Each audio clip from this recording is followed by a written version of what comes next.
Party, వర్ధిల్లాలి Bahujan Samaj party, వర్ధిల్లాలి కుమారి మాయావతి గారి నాయకత్వం, వర్ధిల్లాలి కుమారి మాయావతి గారి నాయకత్వం, వర్ధిల్లాలి కాన్షీరాం పని విధానం, వర్ధిల్లాలి కాన్షీరాం పని విధానం, అంబేద్కర్ పై అనుచిత వ్యాఖ్యలు చేసినటువంటి అమిత్ షా వెంటనే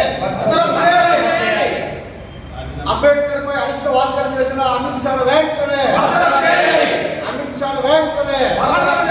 కేంద్ర హోంమంత్రి అమిత్ షా వెంటనే అంబేద్కర్ పై అనుచిత వ్యాఖ్యలు చేసిన కేంద్ర హోం మినిస్టర్ అమిత్ షా వెంటనే జై భీమ్ జై భీమ్ జై భీమ్ జై భీమ్.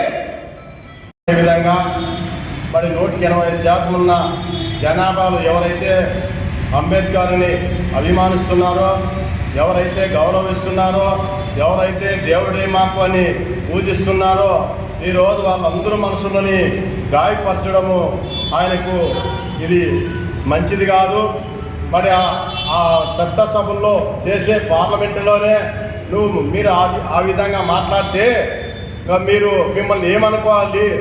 ప్రజా ఓటుతో వెన్నికై, మా ఓట్లతో వెన్నికై, మా ద్వారాగా మీరు పార్లమెంట్కి వెళ్ళి, మా ద్వారాగా మీరు హోంశాఖ మంత్రి పదవి తీసుకొని ఒక ఉన్నతమైన స్థానంలో ఉండి మీరు మాట్లాడుతున్నారంటే మీరు ఎందుకు మాట్లాడాల్సి వచ్చిందో కూడా మేము మిమ్మల్ని ఎన్నో రకాలుగా అనుమానించాల్సిన అవసరం కూడా వచ్చినది. మీ వెనక ఒక ఆర్ఎస్ఎస్ ఒక ప్రణాళిక రూపొందించింది.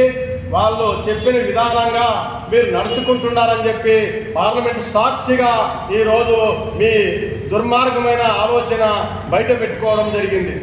మరి నిజంగా ఈరోజు అంబేద్కర్ని గౌరవించే ప్రజా సంఘాలారా, కుల సంఘాలారా, మరి మేధావులారా, మనమంతా ఒక్కసారి ఆలోచించాలి. ఆయన ఫోటో వేసుకొని ఏవో పోరాటాలు చేయడం కాదు. ఈరోజు ఆయన్ని ఇంత తీవ్రంగా అవమానించితే మనమంతా ఏం చేయాలి? మనమంతా రేపు 24వ తారీఖు దేశవ్యాప్తంగా ఖచ్చితంగా అంబేద్కర్ విగ్రహాల దగ్గర మనం పెద్ద ఎత్తున మన బలం ఏమిటో మనం నిరూపించుకోవాల్సిన సమయము అసన్నమైనది. అది ఏ పార్టీ పెట్టిందనేది కాదు. మీరు మీ జెండాలు పట్టుకొని రండి, మీ కుల సంఘాలు రండి, మీ ప్రజా సంఘాలు రండి. అంబేద్కర్ బొమ్మ వేసుకుండే దమ్ము ధైర్యం ఉండే ప్రతి ఒక్కరూ రేపు ఇక్కడ అనంతపురం నడిబొడ్డున అంబేద్కర్ విగ్రహం దగ్గరే మరి బహుజన సమాజ్ పార్టీ వంతగా అక్కడ నిరసన తెలపడానికి మా పార్టీ నాయకత్వం నిర్ణయించినది.